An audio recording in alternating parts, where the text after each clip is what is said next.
네, 안녕하세요. 여러분들 반갑습니다. 금융과 에너지 업종을 누구보다 쉽게 알려주는 대의원 멘토 권혁철입니다. 오늘은 신한지주라는 기업 리뷰해 보도록 할 텐데요. 신한지주는 여러분들도 아시다시피 금융주의사로 여러 종속회사를 가지고 있는 회사이죠. 현재 대체로 은행, 증권, 보험, 즉 금융주들이 실적 발표를 앞두고 기업 밸류업의 모멘텀과 함께 상승 중에 있는데요. 일단 기업 밸류업 일정 함께 알아보면서 얘기 나눠보도록 하겠습니다. 같이 한번 확인해 보면서 천천히 얘기 나눠보도록 할 텐데, 먼저 시작하기 전에 저희 데이업 채널에 오시면은 모든 종목들을 커버해 드리고 있으니까 찾아와 주시면 정말 감사하겠고, 제 영상도 끝까지 지켜봐 주시면서 댓글로 궁금하신 것들 남겨주시면은 다음 영상에서 말씀을 드리도록 하겠습니다. 그럼 신한지주 바로 보도록 할게요. 일단 신한지주 같은 경우 금융지주사로 여러 종속회사를 가지고 있죠. 보통 증권은 은행업, 보험업 등등 하고 있는 금융사이고, 대부분 금융사들과 마찬가지로 저평가를 받고 있는 기업이기도 하죠. 일단 여러분들도 아시다시피 올해 1월 말쯤부터 해서 이 기업 밸류업 프로그램 이슈가 있었잖아요. 이 기업 밸류업 프로그램 주요 내용을 함께 좀 살펴보자면, 상장사의 주요 투자 지표를 활용해서 시가총액, 업종별로 비교 공시를 하고 상장사들에게 기업 가치 개선 계획을 공표하도록 권고하고, 기업 가치 개선 우수기업 등으로 구성된 지수 개발 및 상장 지수 펀드를 도입하겠다라는 내용이었는데요. 이 기업 밸류업 프로그램 자체가 이 저평가되어 있는 기업을 가치 개선을 시킨다라는 정책이었죠. 이 세부 내용 같은 경우는 2월에 발표가 됐었는데 사실 실망이 좀 큰 부분이 있었습니다. 그렇다면 세부 내용 또 함께 살펴보도록 할게요. 이 구체적 방안이 2월 26일에 발표가 됐었는데, 이때 1차 세미나를 열면서 금융위는 기업 밸류업 지원 방안, 그러니까 한국 증시 저평가 해소를 위해서 7월부터 상장사들에게 기업 가치 재고 계획을 스스로 공시하도록 하겠다라고 밝혔었죠.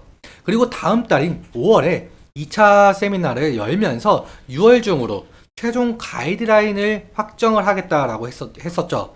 공개된 방안에 따르면 약 1,600개에 달하는 전체 코스피, 코스닥 상장사는 기업 가치 재고 계획을 스스로 수립하고 연 1회 자율 공시하도록 하게끔 만들겠다라는데요. 이 기업 가치 계획에는 현황 진단, 그리고 목표 설정, 계획 수립, 이행 평가, 그리고 소통, 이 6가지의 내용이 담겨져 있었습니다. 또 매년 우수기업에게 표창을 준다라고 하는데요. 사실 기업들 공시는 이 하반기부터, 그리고 실제 지수 개발은 3분기에 완료가 되고, 공시 인센티브 같은 경우는 뭐 내년부터라는 내용 때문에 실제 시행 시기까지는 너무 기나긴 시간이 걸린다라는 평가를 받으면서 이 기업 밸류업이 기대에 미치지 못한다는 말이 나왔었죠. 그래서 기업 밸류업으로 상승했던 종목들이 실망 매물을 상당히 뱉어냈었는데요. 그런데 이 최상무 기재부 장관이 미국 워싱턴 기자 간담회에서 이 기업 밸류업은 변함없이 추진을 할 거다라고 밝혔었죠. 그래서 현재 저평가 종목들이 상당한 상승을 좀 보여주고 있는데, 그런데 또 어제 오후에 이 기업 밸류업 자율 공시를 하반기에서 5월로 앞당긴다라고 하고 있죠. 이 이유에 대해서는 좀 평가가 이 최근 윤석열 정부의 총선 참패, 그리고 고금리가 지속되는 상황, 중동의 지정학적 위기가 겹치면서 국내 증시가 좀 약세를 보이고 있죠. 그래서 정부에서 이 기업 밸류업의 속도를 내면서 증시 안정화를 시키려고 이 앞당긴 것 같습니다. 그런데 사실 이 기업 밸류업 자체는 이 정부의 정책만으로 할 수가 없거든요. 사실 민주당의 선택이 제일 중요합니다. 이 야당인 민주당 측에선 이 정부의 밸류업 정책을 좀 반대하지는 않았으나, 이 민주당 측에서는 이 소액 주주 권익을 보호하기 위한 정책, 즉 기업들과의 이익과 반대되는 상당한 내용을 가진 정책들을 좀 공약을 했었었죠.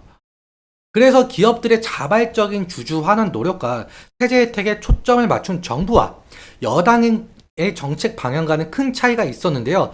앞서 말씀드린 대로 4월 총선에서 여당인 국힘이 참패를 하고 야당인 민주당이 승리를 했었죠. 그래서 더욱더 현 정부의 기업 밸류업 정책이 제동이 걸릴 것이다 라는 시장 평가가 있었는데, 다시 정리해서 말씀을 드리자면 사실 기획재정부가 이 기업 밸류업 정책의 일환인 세제 혜택. 이 세제 혜택으로 제시한 이 법인세 세액공제와 배당소득세 부담 경감은 국회 동의가 있어야 되거든요. 즉 민주당 동의가 있어야 실현이 될 수가 있는데 이런 세법을 다수당을 차지한 민주당이 부자 감세로 규정을 하면서 국회 법안에 반대할 경우에는 세법 개정이 상당히 어려워지죠. 일단 민주당도 개인 투자자들의 여론에 반응을 할 수밖에 없는 입장이긴 한데 그래서 사실상 민주당과 정부의 정책적 합의가 이루어질지 그리고 실제로 기업 밸류업 정책이 실현이 될지는 아직 미지수인 것 같습니다. 그래서 이 부분은 지속적으로 체크해 나가면서 대응을 해야 하는 이슈로 보이고 있고요. 그럼 차트 보면서 설명 마무리해 보도록 하겠습니다.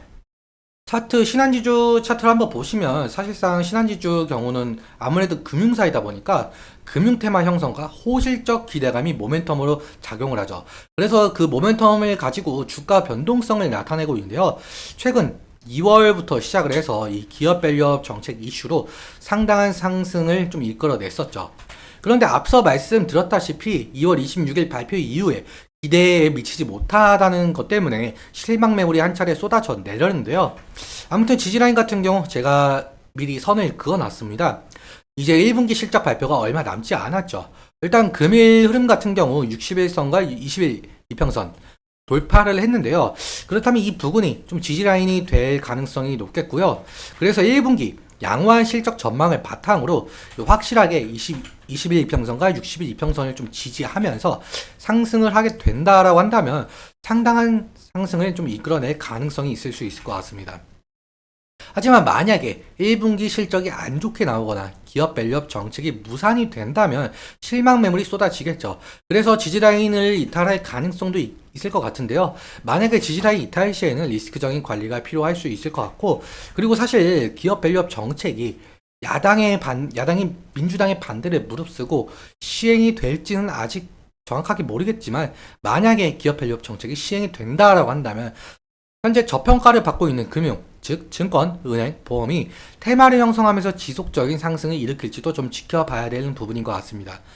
일단 오늘은 여기까지 말씀을 드리는데요. 오늘 내용 여러분들께 도움이 되셨다면 구독과 좋아요 부탁드리고 말씀드린 내용과 차트적인 부분에 대해서는 제 개인적인 견해가 있을 수밖에 없기 때문에 여러분들의 주관적인 견해와 함께 투자를 하여 현명한 선택하셨으면 좋겠습니다.